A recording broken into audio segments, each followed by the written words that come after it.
자, 지금 이제 배울 것은 감각기관입니다. 감각기관이라고 하는 거는요,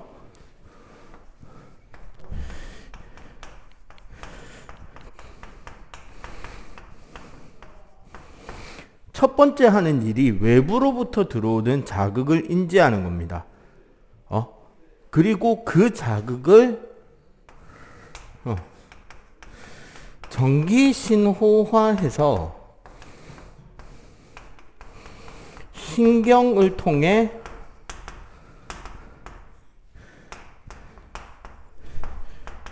뇌로 전달하는 역할까지. 그래야 외부에서 우리 몸 밖에서 무슨 일이 일어나고 있는지를 뇌가 직접적으로 인지하고 그 다음 결정을 내려야 될 거 아니야. 그지? 그래서 외부의 자극을 인지하는 곳. 그래서 각 기관은 적합 자극이라 해가지고요, 기관별로 정해져 있는 자극이 있습니다. 하는 역할들이 있다는 거죠. 그래서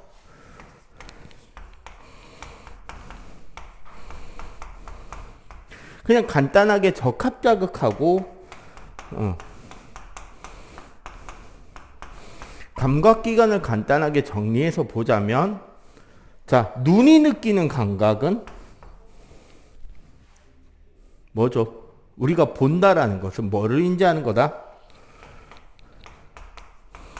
빛을 인지하는 거죠.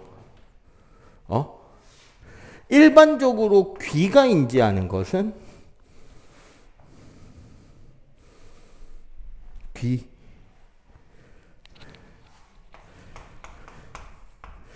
진동을 인지합니다. 일반적으로 뭐 공기의 진동이나 혹은 직접적인 물리적 진동도 인정이 돼요. 그 요즘에 나오는 이어폰 중에 골전도 이어폰이라는 게 있습니다. 혹시 들어본 적 있어? 골전도 이어폰? 그 귀 안에 넣는 이어폰이 아니라 요 귀 밖에 갖다 대는 이어폰이 있어요. 그리고 이 귀 밖에 갖다 대면 그 이어폰의 진동이 우리 머리뼈를 통해서 귀 안으로 전달이 돼. 이것도 우리가 소리로 느끼거든요. 그런 적 있지? 선생님은 되게 자주 느껴요. 지금 수업하는 거를 마이크로 녹음을 하잖아. 그죠? 녹음한 소리를 내가 내 영상을 들어보면 내가 지금 듣고 느끼는 목소리랑 달라. 왜? 지금 내가 듣는 목소리는 내 턱뼈, 머리뼈를 통해서 들리는 소리도 포함되어 있잖아. 근데 마이크로 저장돼서 녹음된 소리는 어떻게 돼? 순수하게 공기 진동만 녹음되잖아요. 니도 네 목소리 녹음해서 들어보면 네 목소리 아닌 것 같이 들릴 거, 그지? 경험해 본 적 있죠? 그게 이거예요. 물리적 진동. 귀. 그리고 귀가 가지는 게 하나가 더 있어요.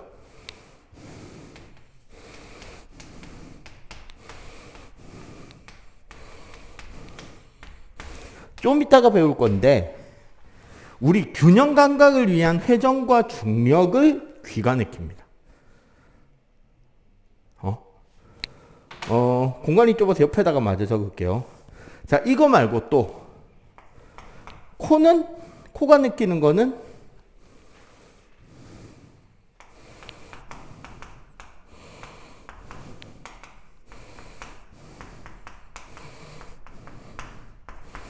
기체 상태로 되어 있는 화학적 물질을 감지합니다. 이걸 우린 냄새라고 하죠.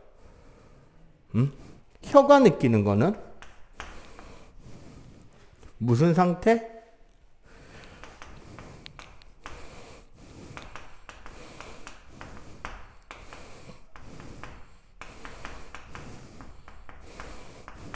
액체를 느낍니다. 그 외에 우리가 피부에서는 우리가 보통 촉감을 느끼는데 5글자로 줄일게요. 통,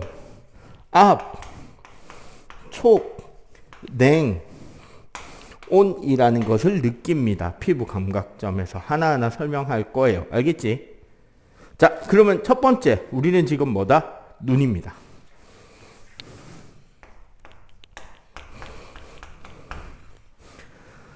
자, 눈의 경우는 그림을 좀 간단하게 그려볼 필요가 있어요. 자, 기본적으로 이거 아마 보통 빛 같은 거 배울 때 한번 언급이 되는데, 동그라미를 그리고 요 앞쪽을 살짝 지운 뒤에요, 여기에 요런 볼록 렌즈 하나를 그려주시고요. 그린 법을 알려드릴게요. 그리고 볼록 렌즈 뒤쪽에 요렇게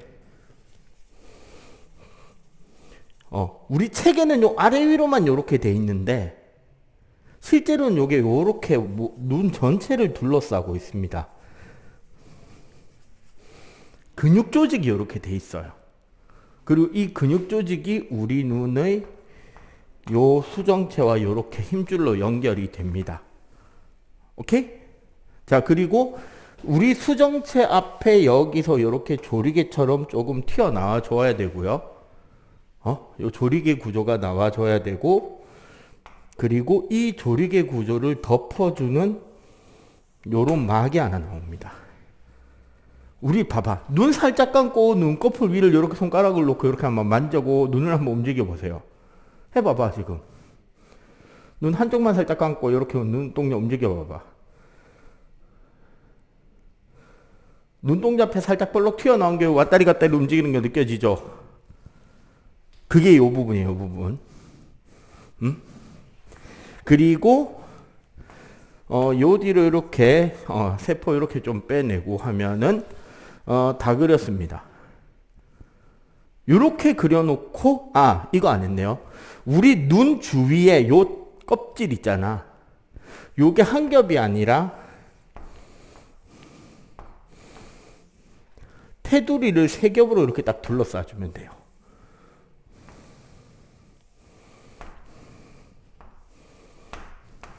오케이? 자, 이제 그러면은 책에 나오는 순서대로 설명합니다. 자, 첫 번째 요 껍질부터 설명할게. 자, 제일 바깥쪽 껍질, 공막입니다. 공막이란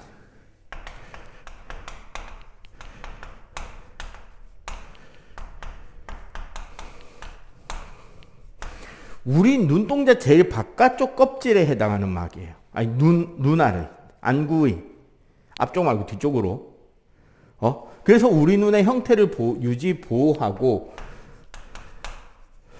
이 공막에 근육들이 연결되어 있기 때문에 우리가 눈동자를 이렇게 왔다리 갔다리 움직여 돌리고 할 수 있는 거예요. 오케이. 자, 그 다음에 두 번째, 가운데 있는 막. 맥락막이라 해가지고,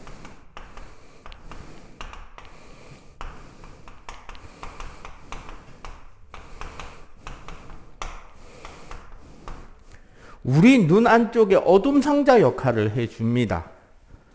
왜 어둠 상자 역할을 하냐면, 너 그 경험해 본 적 있어? 영화관에 조명 안 끄고 영화 본다고 하면 화면이 잘 보일까요? 불 켜놓고 영화 본다면? 잘 안 보이겠죠? 그래서 외부의 다른 빛들의 산란을 막기 위해서 우리 눈 안쪽이 검어요. 어둡게 만들어놔. 영화관에 불 꺼놓은 것처럼. 그 역할을 담당하는 곳이 맥락막입니다. 오케이. 자, 그리고 세 번째. 제일 안에 있는 게 망막이라 그래가지고 여기가 중요해요. 망막의 역할이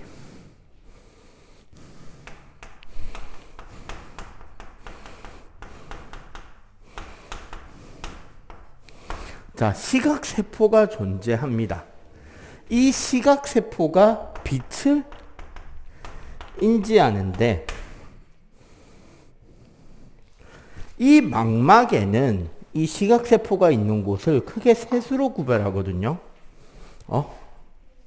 일단 첫 번째, 생각해보면 요 한가운데 여기가 제일 빛을 많이 받을 거 아니야. 그지?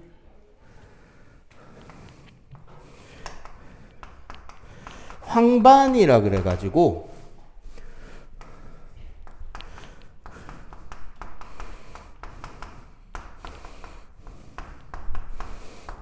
원뿔세포라는 녀석들이 존재를 해서 색깔을 인식하는 곳이 바로 요 가운데 부분인 황반입니다. 그리고 다른 색깔로 표시를 할게요. 하나하나를.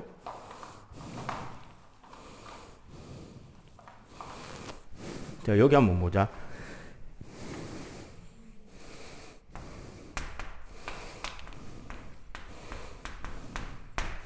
자, 맹점.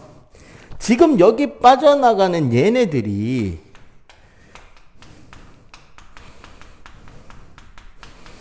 뇌로 전달되는 시각신경이거든요. 그래서 맹점은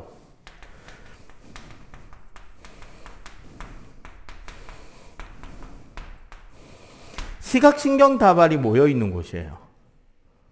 시각신경 다발이 모여있기 때문에 어떻게 되느냐?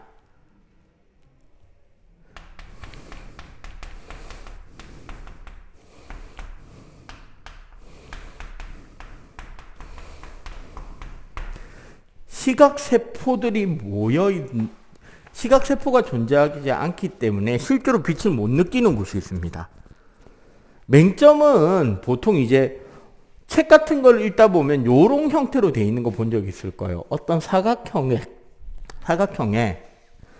한쪽에는 동그라미고 한쪽에는 X가 그려져 있고, 보통은 왼쪽 눈을 가지고 오른쪽 눈으로 동그라미를 바라보려고 하다 보면 특정 거리에서 X자가 안 보이는 순간이 나타난단 말이야. 그게 맹점에 상이 맺힌 거예요.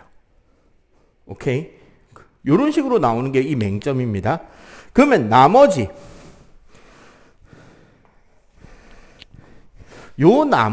망막 부분은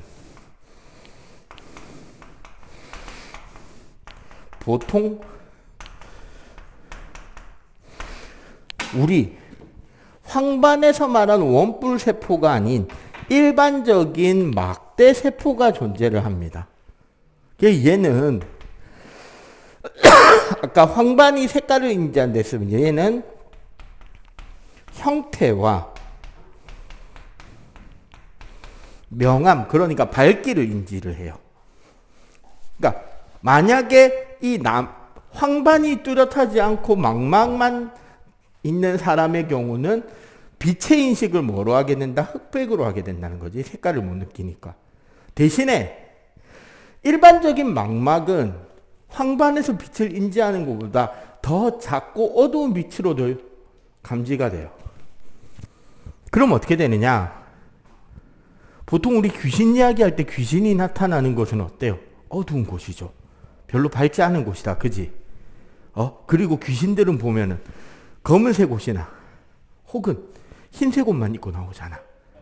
왜 그러냐면 우리가 빛을 많이 못 봤기 때문에 색깔을 못 느낀 거예요. 흑백으로만 보이는 거. 농담입니다. 근데 과학적으로 굳이 설명하자면 약간 그렇게 되지 않겠나라는 게 그냥 선생님 생각이에요. 오케이? 자, 그 다음에 이제 요 앞으로 와 봅시다. 자, 요 제일 앞쪽 요 A 부분. 저기를 우리 각막이라고 합니다. 보통 안구기증이나 그럴 때 이제 많이 쓰게 되는 부분이고, 라식 수술할 때 깎아내는 부분이 요 제일 앞에 있는 각막입니다. 이건 우리 홍채와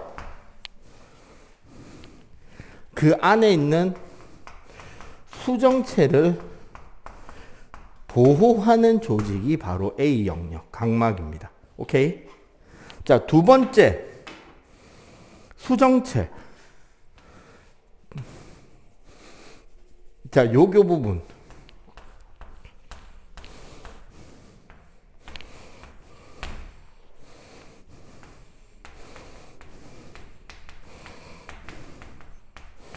얘가 우리 눈에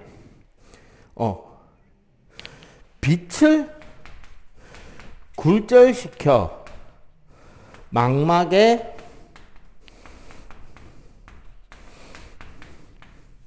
상의 맺히게 합니다. 즉 우리가 빛을 제대로 인지하기 위해서 렌즈의 역할을 하는 것이 바로 이 수정체 B예요. 그 다음에 홍채 C.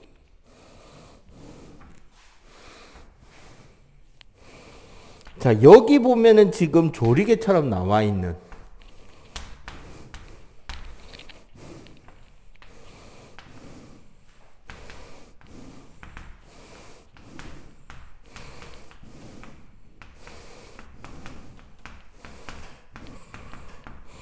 우리 눈에 들어오는 빛의 세기를 조절하는 포인트가 저 홍채입니다. 그런 거 경험해 본 적 있을까요? 극장 가서 불이 팍 꺼지면 어두워서 처음에 안 보이죠? 시간 잠깐 지나면 이제 주위가 보이기 시작하지. 이건 이제 우리 눈이 뭐 한 거다? 어둠에 적응을 한 거예요. 그리고 영화 끝나고 불이 팍 켜지면 어때? 순간적으로 눈부시잖아. 소위 눈뽕이라고. 맞죠? 그러다가 잠시 지나면 어떻게 돼? 다시 그냥 안 불편하게 정상적으로 보죠. 우리 눈에 이 홍채가 늘어났다 줄어들었다 하면서 빛을 조절하는 거예요. 어떤 차이가 있느냐? 우리 눈에 눈동자 있잖아요. 검은 눈동자 부분. 그 눈동자를 잘 볼 때 이 홍채가 가운데 까만 부분 여기를 우리는 동공이라고 하는데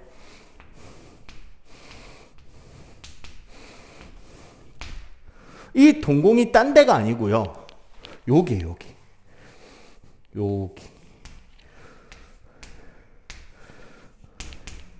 즉 홍채에 의해서 열려있는 빈칸이 동공이야. 근데 요게 밝을 때는 동공이 되게 작아요. 우리 눈동자가 이렇게 있을 때.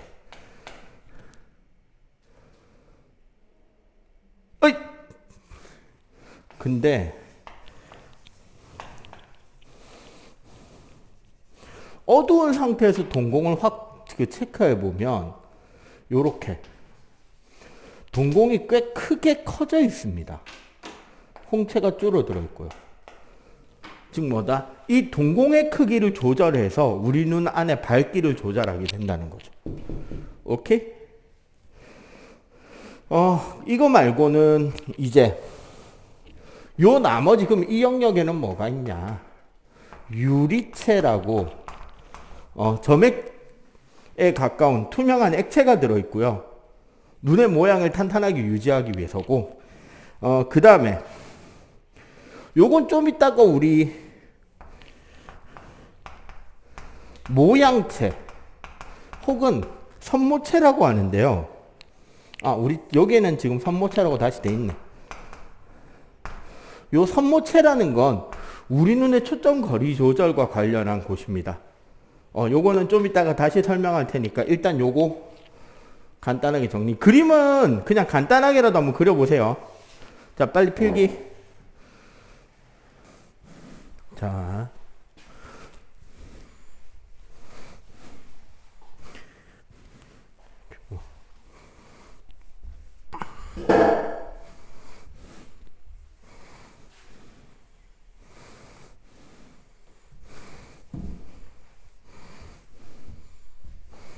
자, 조절작용. 눈 그림은 혹시나 쓸 일이 있을까 잠깐 놔둬봤습니다. 자, 우리 눈의 조절. 자, 일단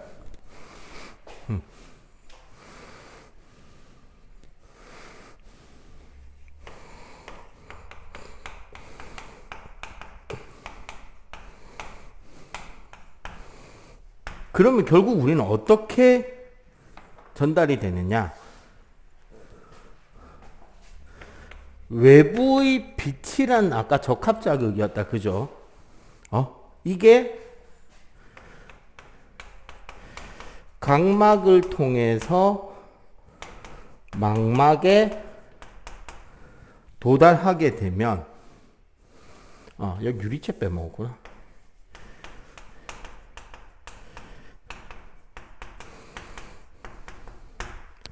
이 망막에 있는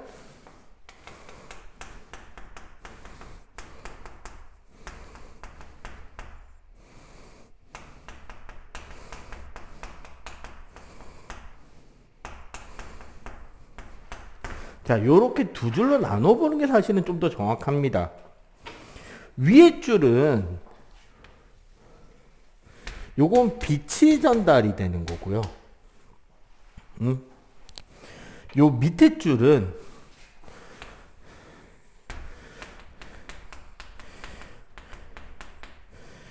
우리 시각신경에서 신경신호가 전달이 되는 거예요. 그러니까 봐봐. 외부에서 빛이 들어오면 각막 지나죠. 수정체 지나고 유리체 지나고 망막에 도달하는 거야. 정확하게 좀 더 이야기를 하자면 여기 수정체, 내가 수정체를 빼먹구나.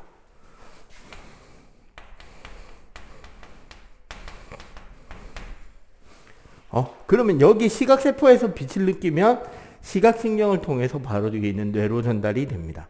오케이. 자, 세 번째.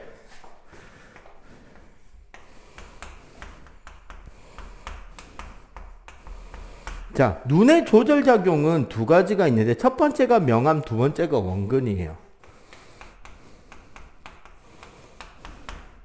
명암 아까 잠깐 설명했죠.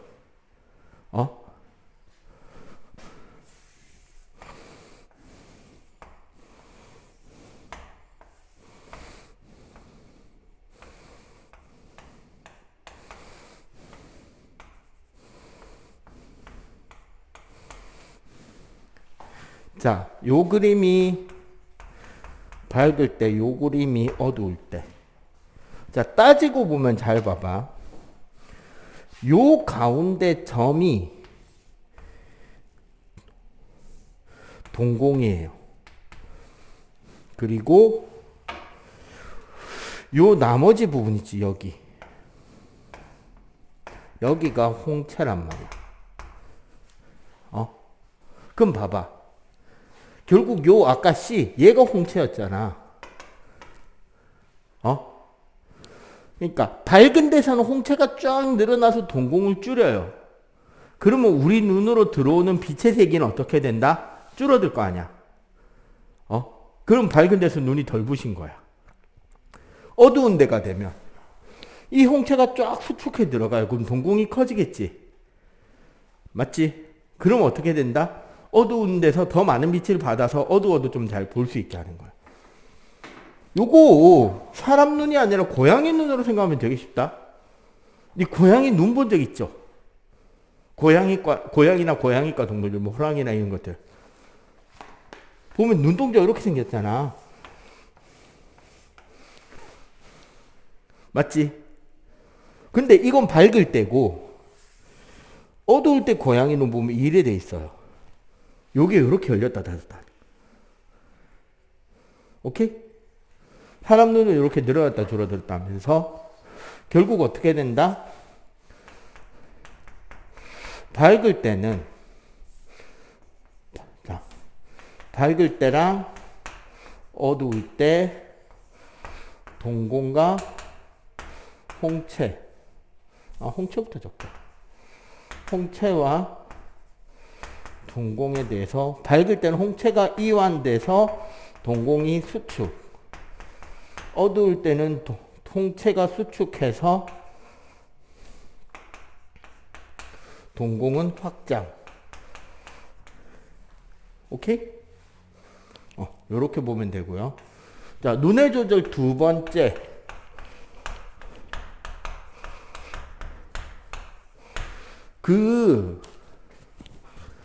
우리가 그거 했었죠. 그때 우리 렌즈 거울 했을 때 기억하지? 볼록 렌즈, 오목 렌즈. 그때 했었잖아요. 렌즈 설명할 때. 어떻냐면,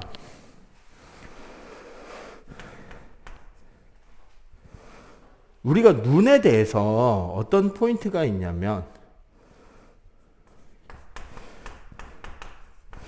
가까운 물체를 볼 때,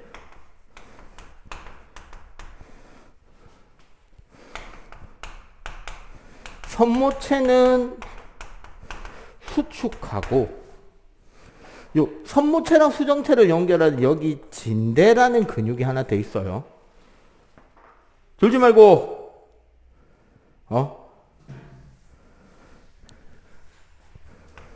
요 진대는 종종 중등에서는 가르쳐주는 선생님도 있고 건너가는 선생님인데 대부분은 건너갈 거예요. 혹시나 해서 가르칩니다.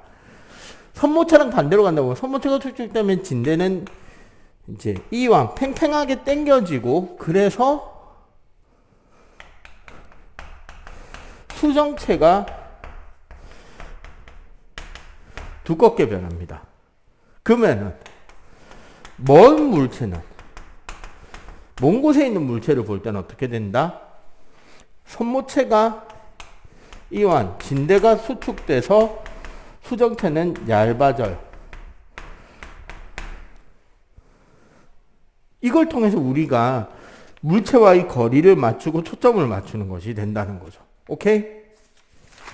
냉. 됐어요. 자, 요거 정리하고 잠깐 쉬자. 자, 여기 가운데 눈 그림은 그릴 필요 없으니까 저기 거랑 여기 거만 정리하면 되겠죠. 정리. 고. 자, 이제 귀합니다.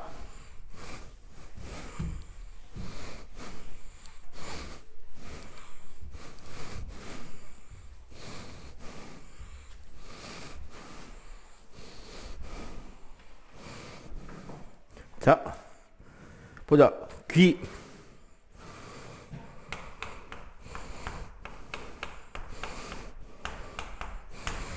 자, 구조.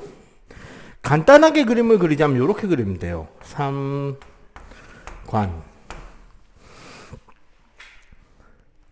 자, 보통 우리가 제일 바깥쪽에 있는 게 귓바퀴죠. 그리고 우리가 소위 귓구멍이라고 부르는 곳, 여기를 우리는 외이도라고 합니다. 요 구간을 합쳐서 보통 우리는 외이, 바깥귀라고 이야기를 하는데, 이 외이의 역할은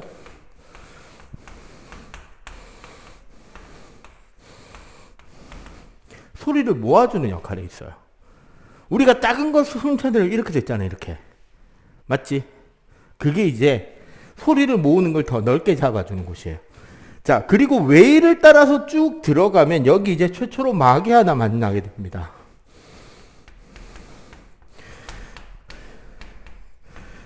자, 고막이 있고요.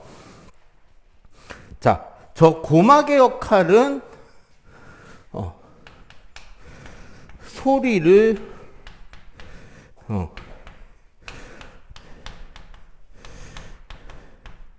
기계적인 진동으로 바꿔주게 돼요. 그러니까 여기서부터 들어오는 건 소리, 즉 음파, 공기 진동이잖아. 이게 고막이 흔들리면서 이제 역학적 진동으로 바뀌는 거야. 자, 고막 안쪽에 보면 우리 귀속뼈라고 있습니다. 고막 안쪽에 뼈가 하나, 둘, 셋. 요렇게 해서 뼈가 이렇게 세 개가 들어있어요.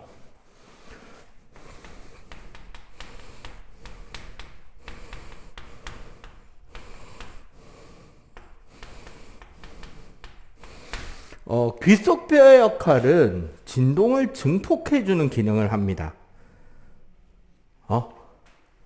자, 이렇게 증폭된 진동은 어디로 가느냐? 이 안쪽에 보면 일단 소리를 듣는 장치들만 그려볼게요. 여기 보면 이렇게 안 큽니다. 실제로는 되게 작은데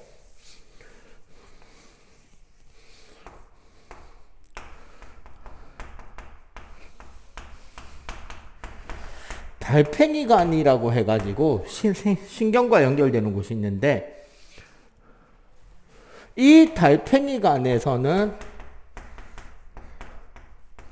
림프액과 섬모로 이어지는, 그래서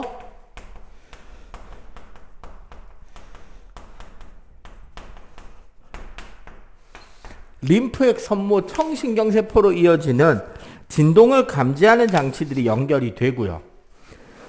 우리 책에 보면 거기 보면 방골이관, 전정기관이라고 그림이 있어요. 자, 뭐냐면 이 달팽이관 앞에 요렇게 동그란 관이 3개가 붙어 있습니다. 요 구조를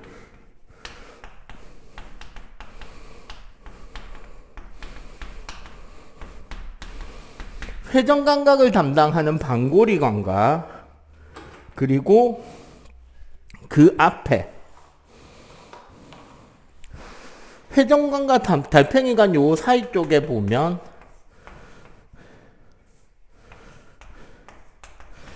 전정기관이라고 우리 몸의 평형을 담당하는 기관이 포함되어 있어요. 자, 그리고 이 고막 안쪽으로 이렇게 내려가는 귀인두관,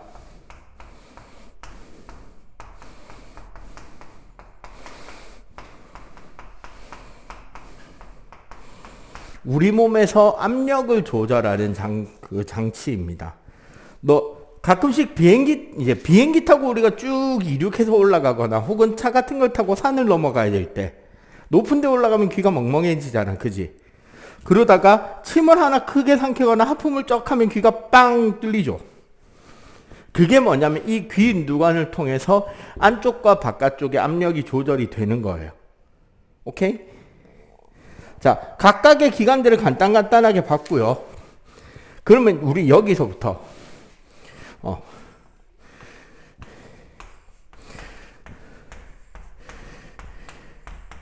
어떻게 소리를 인식하느냐. 자, 음파가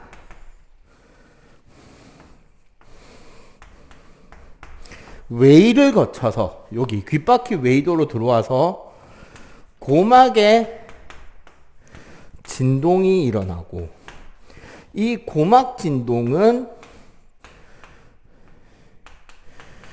귓속뼈의 진동으로, 그리고 이 귓속뼈 진동이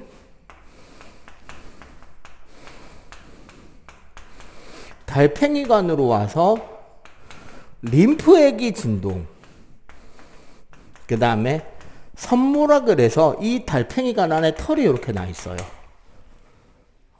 여기에 있는 액체가 흔들리는 걸 이 털의 흔들림으로 인식을 하는 겁니다. 그리고 그 털 끝에 청각 세포가 있어서 신경을 거쳐서 역시 되뇌로 가는 경로가 소리를 인식하는 경로입니다. 자, 그리고 자, 180쪽에 넘어와 보시면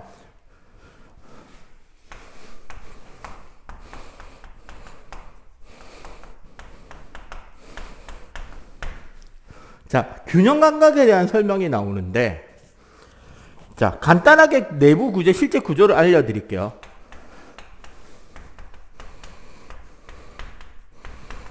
자, 반고리관 같은 경우는 어떤 식으로 연결되어 있냐면,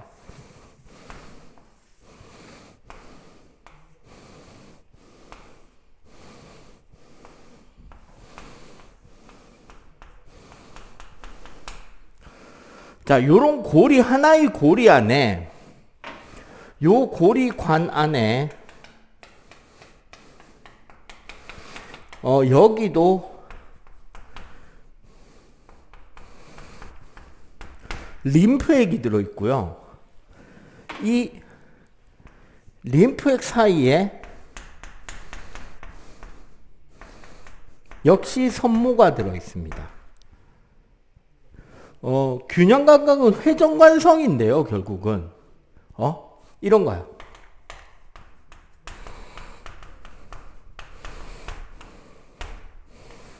자, 우리 몸이 처음 회전하기 시작한다. 우리 코끼리 코하고 몇 바퀴 돌기 이런 벌칙 있잖아.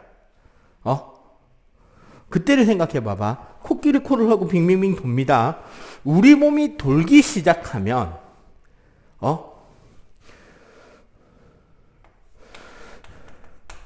반고리관은 회전하는데 그 안에 있는 림프액은 회전이 안 일어나죠.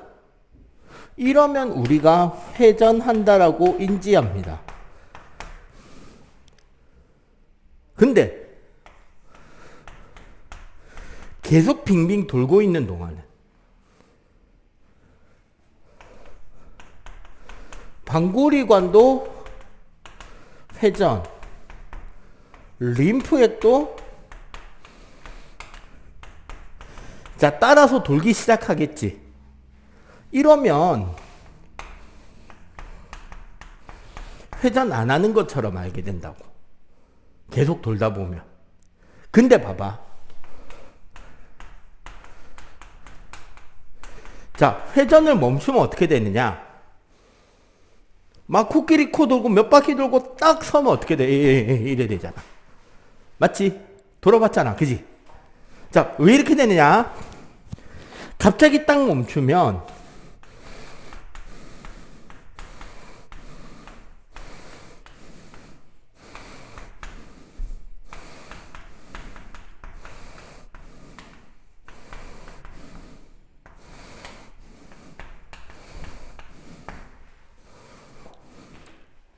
그러니까 맨 처음에는 물은 가만히 있는데 관만 돌아가니까 여기에 림프가 멈춰있을 때 관이 회전하니까 손모가 쏠릴 거 아니야. 상대적인 물의 운동으로.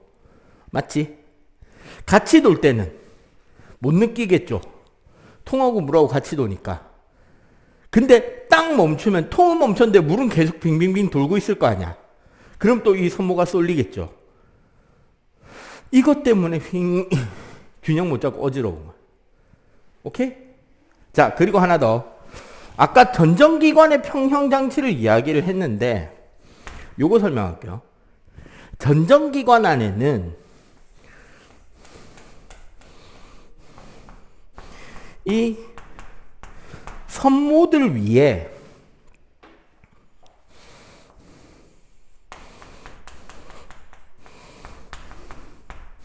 이석이라고 하는 돌이 하나 얹어져 있어요. 석회질이.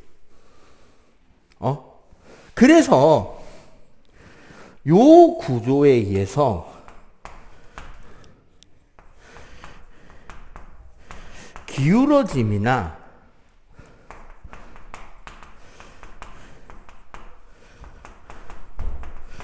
관성에 의한 상하 운동을 느끼게 돼요.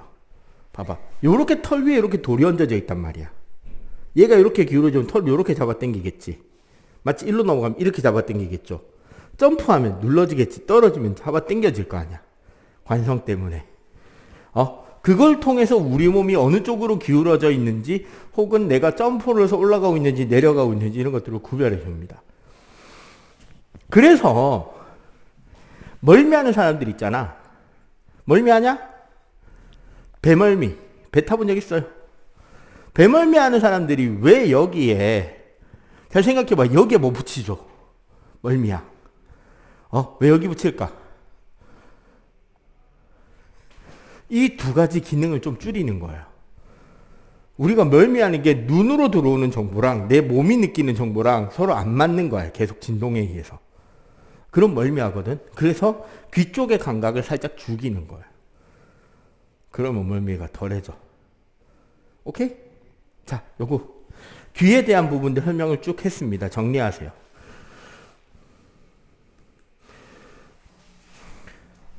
자, 코하고 혀 설명을 마저 같이 하겠습니다.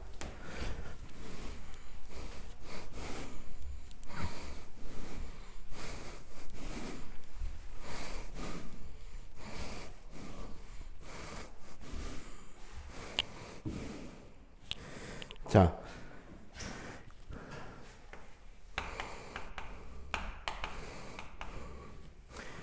사실은 코랑 혀가 분리되어 있는 게 아니라 연결되어 있는 기관으로 보셔도 돼요. 감기 되게 심하게 걸려서 코 막혔을 때 우리 뭘 먹어도 음식의 맛이 안 느껴지잖아. 그 말은 우리가 느끼는 맛이라는 것에는 향이 포함된다는 소리예요. 자, 코는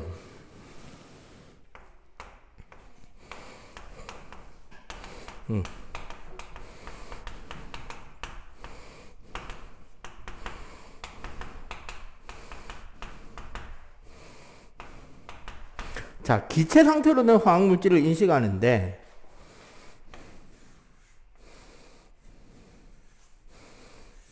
자, 여기 우리 이제 콧구멍이 있죠. 콧구멍으로 이렇게 싹 들어가 보면 요 안에 되게 넓은 공간이 나타나는데 요 공간을 우리가 비강이라고 합니다. 이 비강의 요 상부에 여기를 우리가 후각상피라고 하고요. 이 후각상피에 점액층이 있고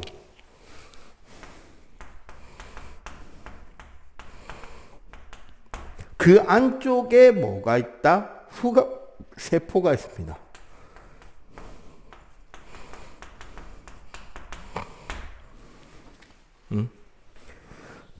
자, 이 후각의 가장 큰 특징은요.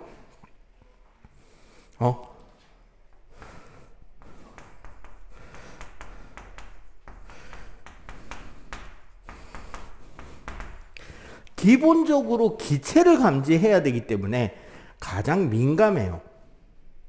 그래서 되게 적은 양의 물질도 감지해냅니다. 그리고 이런 사람보다 훨씬 강한, 후각이 더 발달된 동물들도 많죠. 개라던가 그지? 그 대신에 이렇게 가장 민감하기 때문에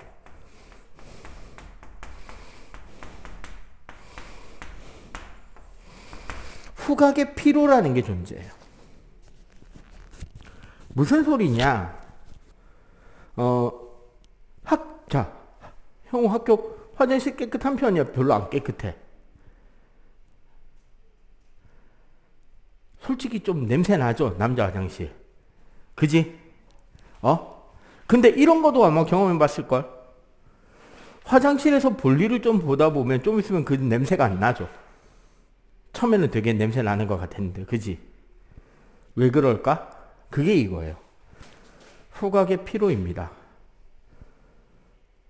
사람의 코는 너무 예민하기 때문에 그 냄새를 계속적으로 감지하고 있으면 그것 때문에 다른 냄새를 못 맡을 수 있잖아. 그래서 어떻게 하느냐? 익숙한 냄새를 잊어버려요. 즉 차단해버립니다. 일시적으로.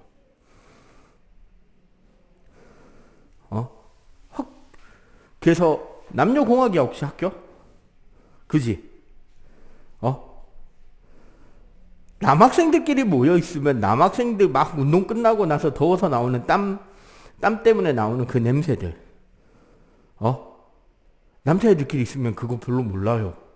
왜? 나한테도 나고 내 옆에 있는 친구놈한테도 나고 저기 있는 저 녀석한테도 나잖아. 그거 계속 느끼라 그러면은 체육시간 끝난 뒤에 수업하겠냐? 그 다음 시간에 수업 안 되겠죠? 그래서 커트해버립니다.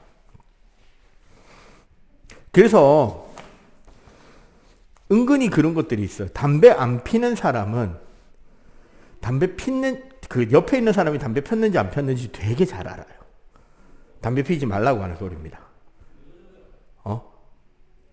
왜냐하면 난 담배 피는 사람은 자기 몸에 담배 냄새가 나는지 잘 몰라. 왜? 후각 피로 때문에 막히거든. 대신에 담배 안 피는 사람은 그 냄새를 진짜 잘 느껴요. 오케이? 그런 것들 내가 청결 위해서 자주 꼭 해줘야 됩니다. 나는 내 몸에 나는 냄새 안 느껴져요. 자기 냄새니까. 그 대신에 남자 화장실 특유의 그 찌릉내가 다 후각의 피로로 잊혀진 타이밍이라도 누가 와서 큰 볼일을 보면 그 냄새는 일시적으로 나죠. 왜? 다른 냄새를. 맞지? 그 대신에 그것도 어떻게 된다? 좀 있으면 살짝 잊어버리죠. 이해가 돼요? 안 그러면 그거 냄새 계속 나면 그거 미칠 거 아니야. 이런 걸 우리는 후각의 피로라고 합니다. 그 냄새만 막아버리는 거예요. 다른 냄새는 그대로 느낍니다. 알겠지? 요게 후각의 특징이고요. 그 다음에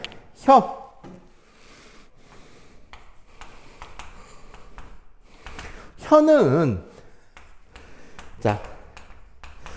액체 상태로 된 화학물질입니다.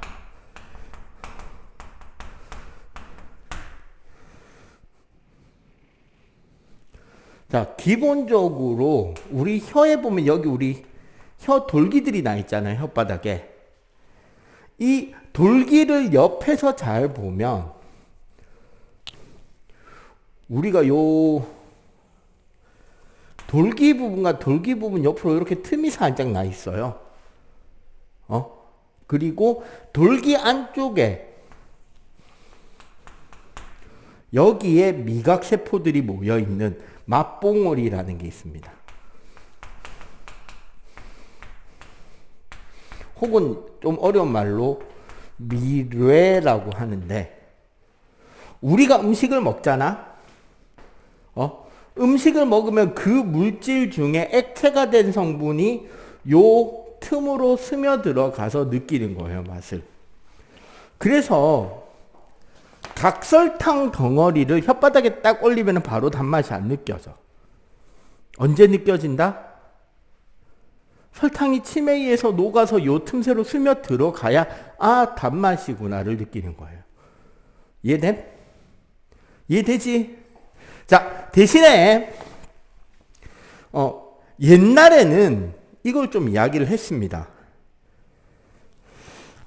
사람의 혀 부위에는 특정한 맛을 잘 느끼는 부위들이 있긴 해요. 근데 그렇다고 다른 데서는 그 맛이 안 느껴지는 게 아니라는 겁니다. 그래서 요즘은 이 맛 부위를 안 가르쳐요. 오케이? 혹시나 해서 말해줄게요. 혀 끝 부분이 단맛에 강해. 단맛을 가장 잘 느껴요. 다른 데보다도 더. 요 혀 안쪽 뿌리 부분 있죠. 요 안쪽의 쓴맛이 좀 잘 느껴집니다. 요 양쪽 측면 부분이 신맛. 그리고 혓바닥 전체적으로 짠맛하고 감칠맛. 해서 오미입니다, 오미.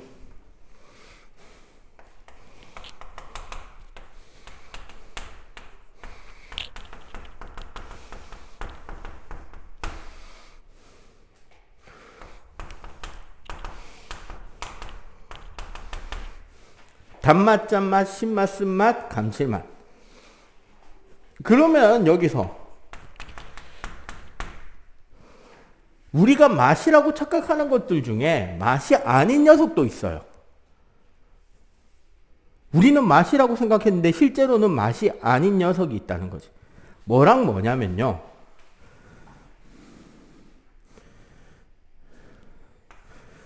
우리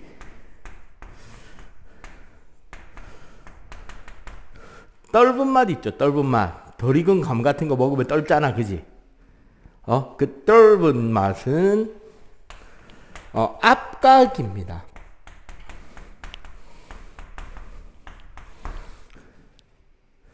덜 익은 과일은 우리 피부 세포들을 마비시켜주는 약간의 독성 물질이 포함되어 있어요. 그렇게 돼서 피부 세포가 약간 딱딱하게 마비가 돼서 굳어지기 때문에 그것 때문에 마치 우리 살이 꾹 눌러지는 것 같은 느낌을 받는 거예요. 그게 떫은 맛의 정체입니다. 오케이? 그 다음에 하나 더.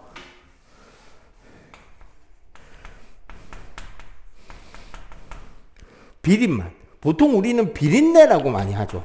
맛이라기보다는. 이건 무슨 소리다? 향이에요. 후각 맛이 아니에요, 실제로는. 오케이?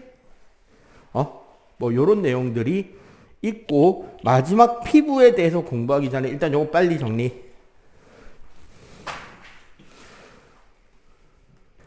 그리고 맛이 하나가 더 있어요. 내가 선생님 깜빡했는데, 요즘에 마라탕이 한참 유행인 것 같은데, 매운맛 있죠? 있지. 혹시 매운 거 좋아해? 매운 음식. 별로? 이거 통각입니다. 역시 피부 감각이에요. 아픔이랑 아픔. 자, 진짜 매운맛이 통각인지 아닌지 확인하는 방법이 있어요. 가끔씩 뭐 이제 음식 먹으러 갔을 때 고추 있잖아. 우리 풋고추.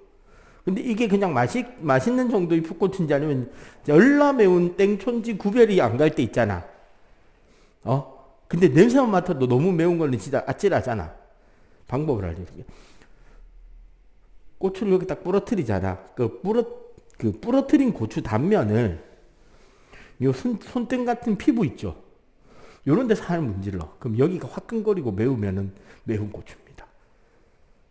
통각이기 때문에 그렇게도 느껴져요. 오케이. 요거까지 추가. 이 되겠네요.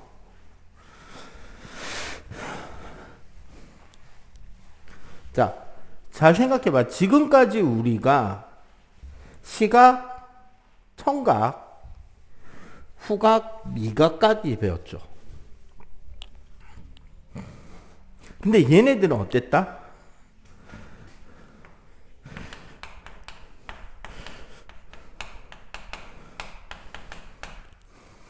봐봐.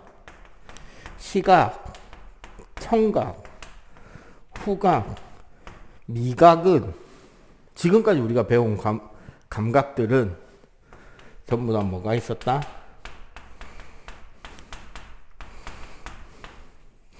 기관이 별도로 존재했잖아요. 그지? 그에 비해서 이 피부 감각은 우리 진피층이라 해가지고요. 우리 피부에 보면 표피가 있고 진피가 있거든요. 그 진피층에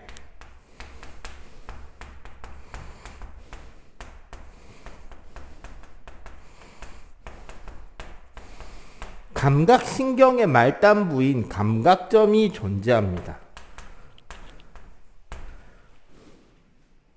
그런데 문제가 뭐냐? 자, 신체 부위별로 그 감각점의 밀도의 차이가 납니다. 이거 좀 이따가 니한테 한번 실제로 실험을 한번 해 보여드릴게요. 그 호문클루스라는 그림이 있는데 사람 몸에 있는 감각점의 밀도를 균일하게 평가했을 때 감각점이 촘촘한 기관은 되게 크게 그리고 감각점이 좀 널찍널찍하게 돼 있는 기관은 되게 작게 그린 신체의 모형이 있어요. 그거 보면 손 졸라 크고 입술하고 혓바닥만 졸라 커요.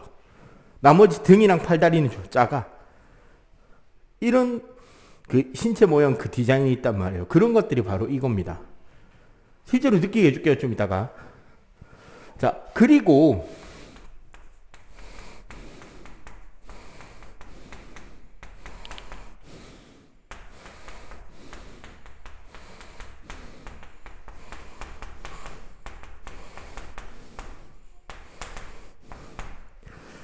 신체 기관의 감각점의 종류별로 개수가 다른데 제일 많은 게 통각, 앞각, 촉각, 냉각, 온각이. 올라갈수록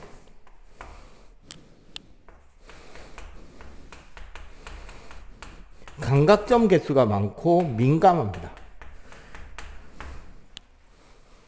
자, 통각이란 말 그대로 뭐다?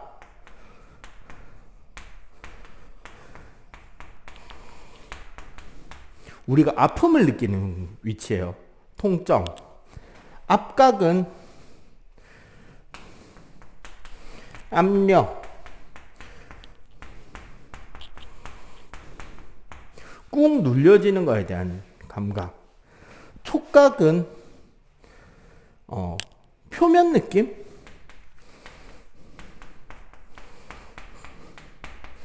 뭐 거칠다, 매끈하다 뭐 그런 걸 느끼는 거고요. 졸지마. 냉각은 자 온도가 내려가는 거, 온각은 온도가 올라가는 건데 이건 변화를 느끼는 겁니다. 무슨 소리냐? 자자자, 요거 한번 집에 가서 한번 해보세요. 되게 재밌어. 아니면은 지금 집에서 하기에 좀 그러면 다음에 너 혹시 공중 목욕탕 한 번씩 가? 목욕탕 갈 일 있으면 한번 해봐봐. 기억나면. 어떻게 하느냐면, 자, 찬물 하나, 차가운 거 세숫대 한 세숫대야. 따뜻한 물 세숫대 한 세숫대야. 그 다음에 얘네들 반반 섞은 미지근한 거 한 세수대를 놔. 자, 한 손은 찬물에다 담그고 한 손은 따뜻한 물에 담궈요. 그럼 얘는 차다고 느끼고 얘는 따뜻하다고 느끼겠지. 이러고 있다가 약간 시간 지난 뒤에 양손을 빼서 동시에 가운데 물에 싹 넣어봐봐. 어떻게 되느냐? 분명히 같은 물에 넣었잖아, 마지막에. 양손이 느끼는 온도가 달라요. 찬물에서 넘어온 손은 따뜻하다고 느끼고 있고요. 따뜻한 물에서 넘어온 손은 차다고 느껴요. 같은 물인데. 그 말은 뭐다? 우리 몸의 감각점 중에 냉각점과 온각점은 온도 자체를 정확하게 측정할 수 있는 능력이 없어요. 내 살에 와서 닿는 느낌의 부분의 온도가 올라가느냐, 온도가 내려가느냐만 느끼는 거야. 무슨 소리인지 알겠어? 자, 그리고 하나 더. 앞각에서부터 온각까지가,